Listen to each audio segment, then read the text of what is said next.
of you guys have asked how I get ground. Well, heard through the grapevine that a guy gave up 380 acres yesterday. So I'm driving around to look at it, meeting with the guy to go look at it. And as we're sitting there talking about, you know, me possibly renting the ground, 5 pickups drive by. All 5 of them are other farmers, so that don't farm in the area, mind you. So everybody, that's how quick word carries. When a piece of ground comes up, somebody's not going to be farming it anymore. You got to jump on it like that, or it is gone, and 10 other people have already got a bid in on it. So I'm trying to. I met with the guy, talked with the guy. Hopefully it all works out. But it's pouring down rain, so we didn't look too hard, but I made him an offer.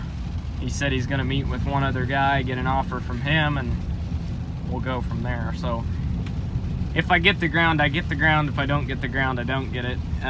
It's kind of marginal ground, but I think it's still profitable ground if it's farmed right. But it's definitely gonna be a strictly no-till cover crop type operation on that farm. It's pretty steep, pretty hilly, but I don't know, I think it's still profitable, but it's a fair amount of acres. So yeah, but that's how cutthroat it is. When a piece of ground comes up for rent, you got to jump on it or you don't get it. So it kind of sucks the way it is, but it's part of it. We got a little bit of rain last night. I would say that it's safe to say that nobody's going to be doing much fall tillage. I doubt it. I mean, if you had a boat with, you know, plenty of horsepower, you might be able to drag something, but much more than your boat anchor, I don't think anybody's going to be doing any tillage. I had a little bit of creek bottom ground, not this, I don't farm this, but had a little bit of creek bottom ground that I wanted to get ripped and get some end rows ripped, but I don't think that's going to be happening. Looks like the water's been over the road here. Looks like it just did go down.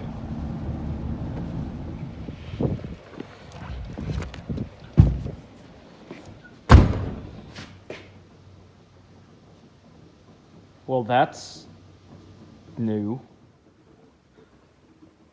There's a shed parked in my shed. It's like a shed inside of a shed. It's like this shed gave birth to that shed. I think this is one of those cover crop machines. Like you run it through the corn and it spreads the corn back out the back. That's a good cover crop out. All jokes aside, a buddy of mine had a fairly serious breakdown, and we knew all this crappy weather was coming, so told him I'd make some room in the shop and got room for him to pull it in and work on it rather than working on it out in the rain, because, well, I've done that and it's miserable. So dealership's supposed to be coming, and they're going to do some work on this. From my understanding, something came apart up inside of the shakers that go like that and came down. I think this arm here is bent, that bushing is out, and somewhere or another it tore stuff up in the cleaning fan. So I don't know how bad of a breakdown it is. I don't think anyone knows yet. I haven't really gotten it torn apart, but it's definitely not good. I think he's got, I don't know, 20 or 30 acres of corn left and a few acres of beans, but hate to see somebody break down, especially that close, but might get my combine back out and help him finish, because I don't want to leave him hanging, especially with the weather we're having. But with the water standing on the fields today, I don't think we're going to be in the field anytime soon. Well, I do farm that, and well, that's the creek bottom that I wanted to run the ripper on. Basically everything that has water on it, that's the part I wanted to rip. The lowest, flattest, most tabletop ground. Now I farm this too, but it's hillsides and I don't want to rip that, but what's flat as a pancake I do. But unfortunately it's got about 3 foot of water on it right now, and it's still raining hard. Well, about 2 weeks ago I bought a dishwasher, and I put it in the house and I hooked the water up, but I'm just now getting to wiring it. My wife's finally complained enough that I figured it was time. Mainly just because I'm tired of listening to her. But yeah, new dishwasher. Yay. $600 of exhilarating spending. Just so excited. Well, I guess today I'm a guest star on another YouTuber's farm. This is Rusch, and I'll let him introduce himself. Yeah, I'm putting him on the spot. I'm Alex Rusch. I farm with my family here, just south of him, actually. Not too far south of him. I got a YouTube channel too. Yep. Sadly. L&R Rusch Farms. Yeah, I'll put the link Farms, down below. as I'll do with you, hopefully. Yeah. Maybe. Yeah. If you're nice. Yeah. He's using more high-tech equipment than I am, both to record these videos and on the farm. So I'll stick to my half-ass acres agenda. But hey. Some beautiful scenery out here. And the cool thing about this newer equipment is it comes with a bathroom. Oh, yeah. I am pretty sure that this isn't my farm. This place doesn't look very familiar. But on a real note, it was good to visit tonight. Had a good talk about big time operations versus small time operations and the pros and cons of both, and you know, kind of how the management practices of a farm that's 10 times the size of my own compared to one that's the size of my own, and you know, the differences and similarities, and what's better about farming more ground, what's, you know, kind of the challenges that come with expanding and getting bigger and bigger and bigger. And it's just a good conversation tonight.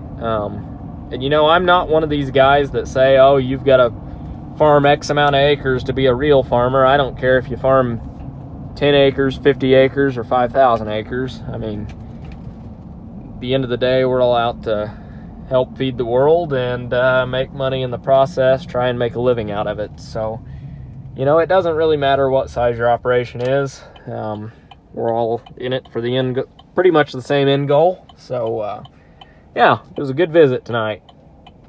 I'm sure that I will be back, which he and we go back quite a ways. But yeah, it's a good time. Well, good morning. It's a nice sunny day today. We're over here at the leg.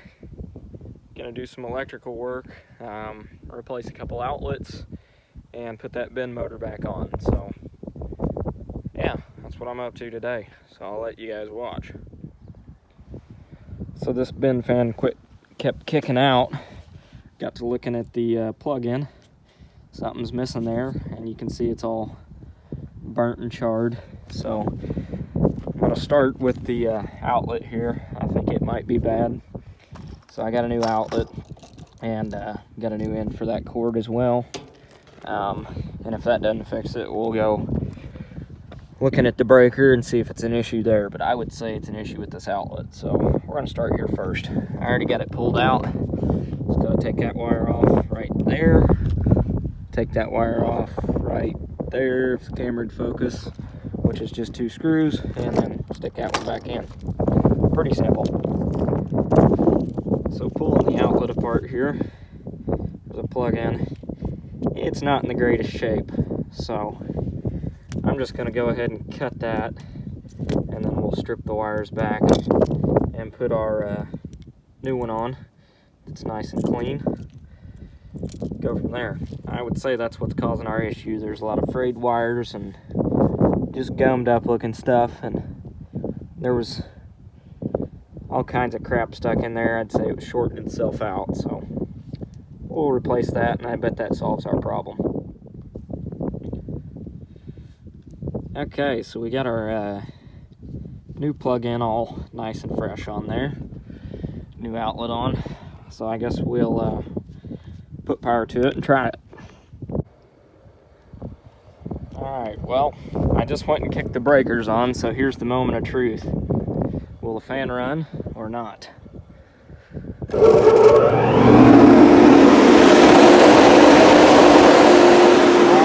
we've got power. Life's good.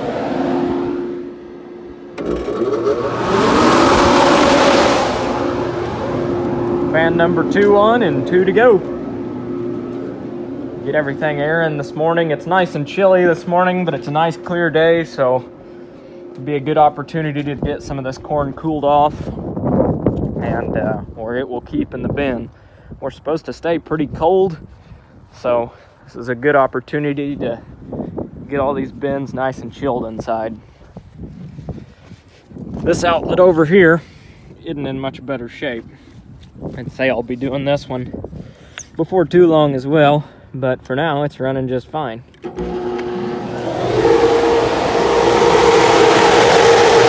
school fan. That's probably an original fan here, I would say.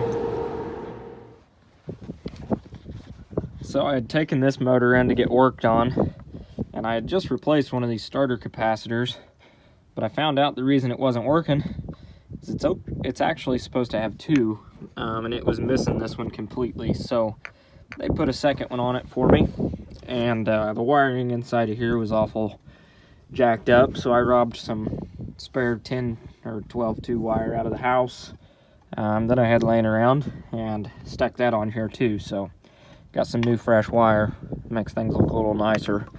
So we'll get this covered all back up and go wire this thing back up, be able to load some corn out. Well, we've got all 4 bin fans working now.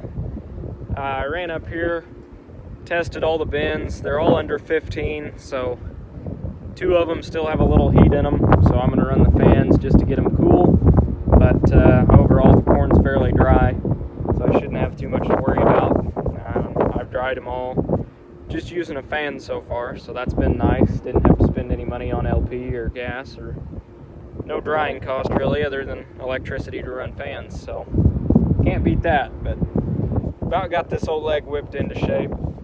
It needs plenty of work, but you know what, it's good storage. I mean, if it weren't for this leg, harvest would have not gone near as smoothly, and I'd be trying to mud out corn right now and hope that I had an elevator open to take it on a Saturday. So I'm glad I got this leg. I can handle a little bit of work. So that fan ran for a little while, and then it ended up crapping out on me. So I'm pretty sure that the breaker's bad, because it just keeps flipping the breaker. So we went to town, went to the gas station, got some free literature. I'm gonna run, grab some lunch through a drive-through, grab a breaker, and try and get that thing working, because the fan ran for about 5-10 minutes, and then I was messing with that wiring that motor back up, and I heard it kick out. Thought, well, that's odd. Looked, and the breaker was flipped, and then I flipped the breaker again, and it just kept kicking the fan back out. So pretty sure that we've just got a bad breaker, and that may have been the problem the whole time. So that's an easy enough fix. So here's the breaker box. I'll show you what we're doing. Kick that on, it runs for a second, kicks right out. So I think it's a bad breaker. Good news is, got a brand new one right here. So pop this cover off, pop that out. First things first, we're gonna kill the power to it, because 220 tends to hold on to a guy and not let him go. So after you pull the cover off here, all you got is 2 wires there. You loosen them up and tighten them down in the new one right there. And then that thing just clips out and clips right in. So really not much to it. You just definitely want your power shut off before you do it. So we got our old one out. I tightened down the wires on the new one. Now all we got to do is shove it back in here and clip it. Which it's going to be stubborn, apparently. Hang on, I need both hands for this. But I'm going to shove this in, clip it, put the cover back on, and life should be good again. Well, now one of 2 things is going to happen. This is either going to work or I'm going to get shocked. Hopefully it works. And it just tripped that breaker. So we've got an issue in a wire somewhere. That's interesting. Because it's tripping the breaker as soon as I flip the switch. I'm going to go unplug it, flip the breaker, and then plug it in. Maybe that's the problem. Maybe it's something in the bin motor, I don't know. Well, I unplugged it, turned the breaker back on, plugged it back in, and now it's running fine, so hopefully it stays running. I really don't know what caused that, but I do think it was a bad breaker. I may have just been tripping the breaker trying to flip it while that was still plugged in, so kick that one on, and I think we're back in business. Now there's a very high-tech system used to keep the belts tight on these motors. Most of the adjustments have seized up or completely broke off. So what you do is you get you some blocks of wood and you wedge them in there and you beat them in with a sledgehammer until the belt gets tight. I mean, yes, it's kind of rigged up, but it works. Like I said, it works. And if it looks funny but it works, it's not stupid, but it could use some adjustment. And last but not least, you've got to secure your capacitors down, which I do with electrical tape because I have no idea where the cover's at for that. It wasn't on there when I started renting it, and I have no idea where it's at, so electrical tape it is. It's not going anywhere. Now, normally I would load the truck, but I'm not going to load the truck today because I picked up somewhere between 20 to 50 custom acres of corn to shell, so I'm going to have to shell it and haul it off, so I want to keep the truck empty so I can go do that. He thinks that the ground's still a little bit too wet to go shell right now, which I would probably agree with him. So we're going to give it 5 days or so. We're supposed to have pretty good weather, so give it 5 days, and I guess we're getting the combine back out. I thought I was done with it for the year, but somebody wants me to help them out and finish up, so I'm all for doing that. So I think we're out of here for today. I've got everything working that wasn't working. The bin fans are all running right now, and all the unload motors are working now as well. It was just minor stuff, breakers, wiring. I mean, you got to give this leg some credit. It's old, and age takes a toll on stuff, so I'm not complaining at all.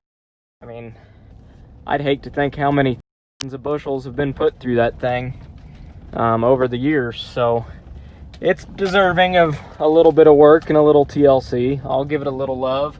You know, it's not a huge leg, but it's about perfect for me and what I'm doing, so I was happy to find it and happy to work with the guy that I'm renting it from. I do not own that leg. I'll make that clear again. I think I've said that several times, but I do not own it. I rent it.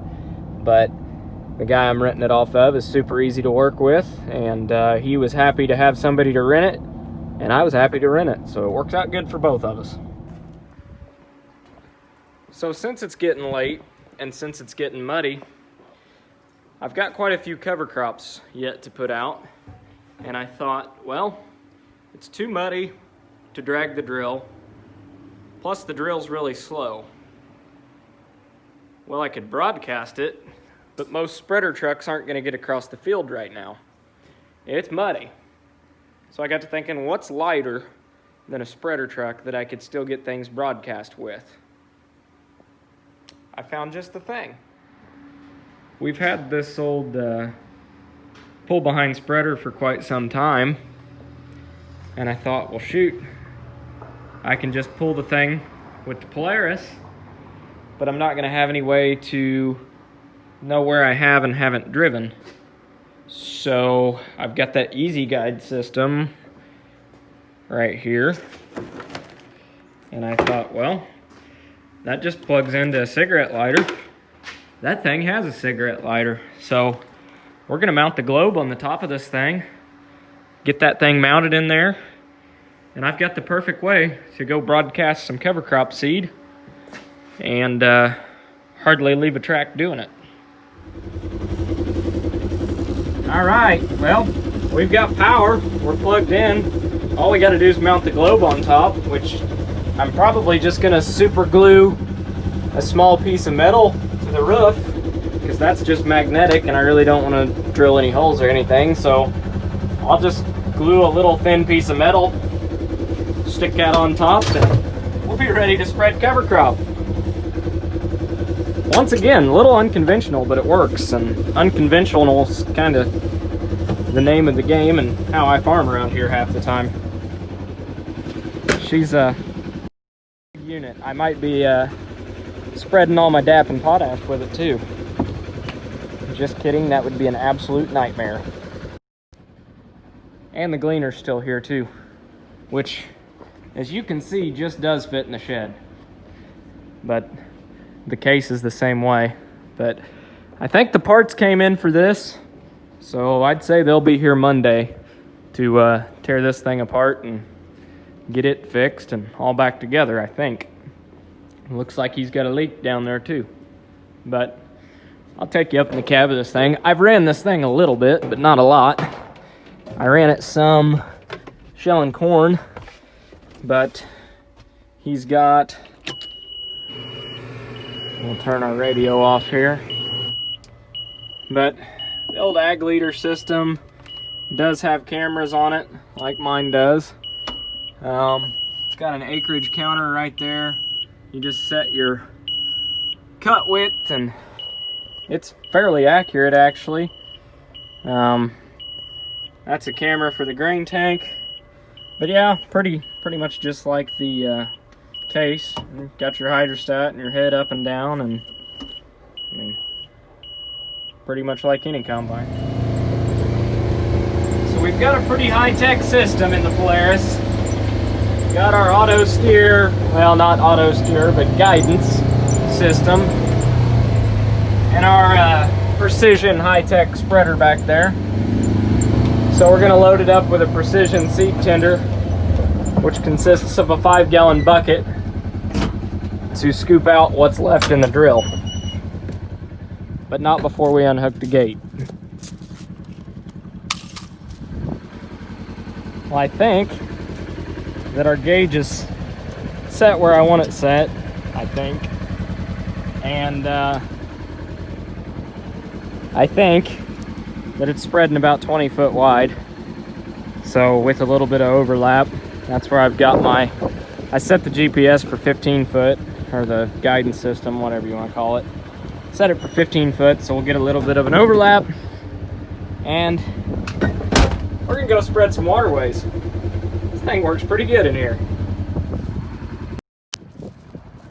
So I went out here and checked, and it's putting quite a bit of seed down. It's kind of hard to find it, but there's one, there's one, there's one, there's one. There's plenty of them out here.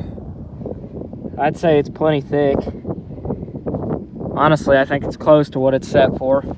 I don't know how many pounds, or how many seeds per square foot make a pound with rye. I need to look that up and see if I'm halfway right or not, but that works pretty good.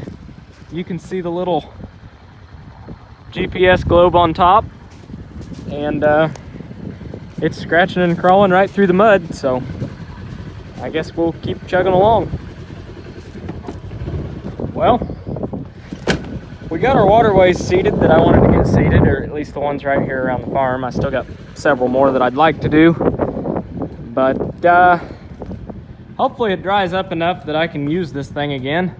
I'd really like to, but I don't think that it's very likely that I will be. But hopefully I get to rip a little more ground. But I do need to get this combine out and get it ready to roll again, because I thought I was done with it. And there was some stuff that I had just halfway patched up just to get through the season. But apparently I'm gonna actually have to fix it because, well, I'm gonna have to use it. So we got the door open in this bin, and I'm scraping some of the moldy soybeans from the last farmers off of here. But getting ready to scoop this, kind of get some of this corn off the top of the sweep, and then we're gonna kick the sweep on and start sweeping this bin out. All right, so we're down to the floor. You can see that sump's open with the auger turning right now. We got our bin sweep going. So just kind of kicking it along, keeping it moving, kicking a little corn in here every now and then, and we'll get the truck full and get out of here.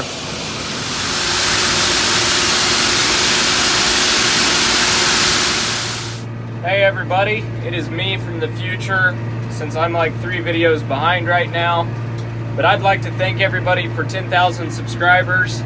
I'm gonna link a farming simulator map down below that MRG Mapping has made. They did a pretty good job on it. It's pretty unreal how identical everything in the map is to the real farm. So it's a map of, you know, the farm where you're watching these videos. Also, we are going to start having an apparel line like this. I don't know, we're gonna try it out. Several people locally have wanted to order stuff, as I've had a little bit made just for family and friends and stuff. And several other people have wanted it, so we're gonna get that going and have a website where you guys can order stuff there. But yeah, thank you guys for 10,000 subscribers, and I appreciate you guys watching. It's definitely starting to pay a lot of bills, just the YouTube revenue, and yeah, so working ground, and you'll see what I'm doing a few videos from now.